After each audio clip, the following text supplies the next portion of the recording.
আমাদের দেশ। আধা ঘন্টা খুঁজবার পরে যে দেশে একটা চাকরি পাওয়া যেত না, ওইটারে দেশ কয় না, ওইটারে কয় জাহান্নাম। মানে তুই জাহান্নামে আসছ অলরেডি, ব্যাস কথা শেষ। এদেশের সরকার আমাদের লাগে কিছু করে না। কি করবো আমার লাগে? বিদেশের একটা লোক মনে কর থাকা খাওয়া সবকিছু বাদ দিয়েও মনে কর সে যদি নর্মাল একটা চাকরি করে, তাহলে মনে কর বাংলাদেশি টাকা 50,000 টাকা বেতন। কিন্তু আমরা এখানে সারা দিন বদলে দেওয়ার পরে আমাদের 20,000 টাকা বেতন তো পাই না, উল্টা একটা চাকরিও খুঁজে পাই না। এই হলো আমাদের টাকা বেতন তো পাই না, উল্টা একটা চাকরিও খুঁজে পাই না। এই হলো আমাদের দেশ।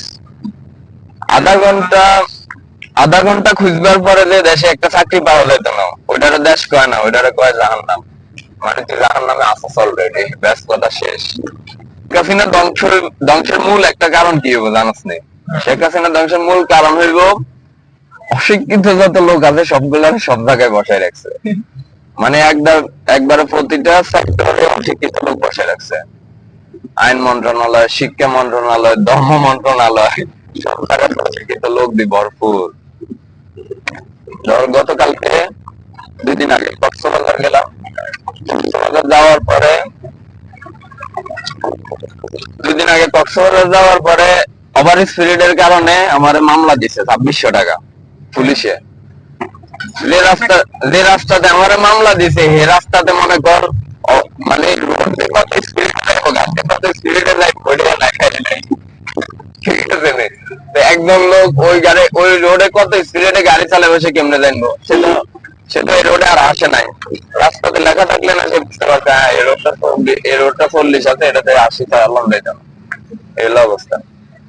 আমি যে রোডে গেছিলাম ওই রোডে হচ্ছে 60-এর স্পিড, আমি চালাইছিলাম 80। আমার ধরে মামলা দিয়েছে, সমস্যা নাই, ওকে 2600 টাকা জরিমানা, ওইটার সমস্যা নাই, ওকে।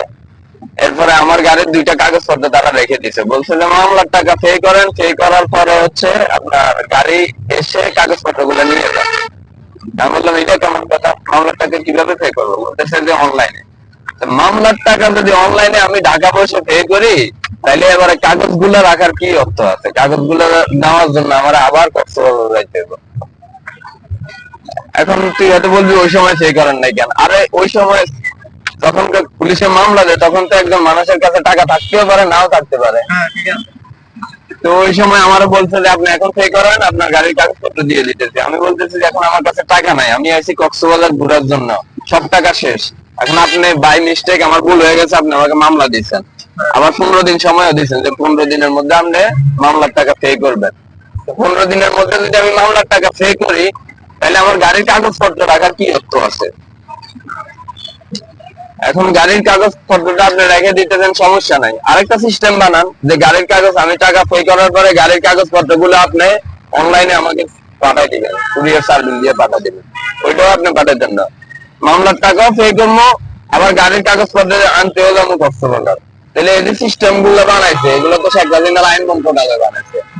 তা আইন মন্ত্রণালয়ে এমন লোক বইয়ে দিছে যে মনে কর আগে করতো মুদি দোকানদারি, হাতের বইয়ে দিছে আইন মন্ত্রণালয়। তো এই হাতে এখন কি রুল বানাই, এই এখন রুল বানাই দিতে এইরকম যে কোন লোকের মামলা দিলে হয়তো সাথে সাথে টাকা পে করবো, আর যদি সাথে সাথে টাকা পে না করে তাহলে মনে কর তার গাড়ির অর্ধেক কাগজপত্র রাখে দিব, সে টাকা পে করি আবার আসবো। এবার মামলা দিচ্ছে তোর সব না বল, তোর বাসা যদি হয় ঢাকা, মামলা করে ঢাকাতে চলে যেত, টাকাও পে করে দিত, এই কাগজ আনতে যাইতে তোর আবার বেনা বল।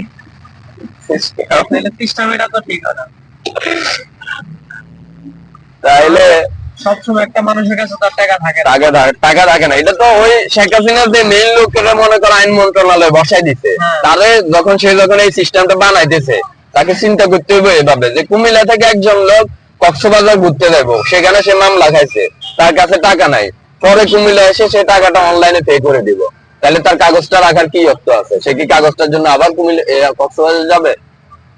তাহলে এটা একটা হয়রানি না? তাহলে এই দেশের প্রতিটা সেক্টরে আমাদেরকে হয়রানি করতেছে, A to Z প্রতিটা সেক্টরে হয়রানি করতেছে, প্রতিটা জায়গায় যে কোনো হয়রানির শেষ নাই। এই হলো অবস্থা।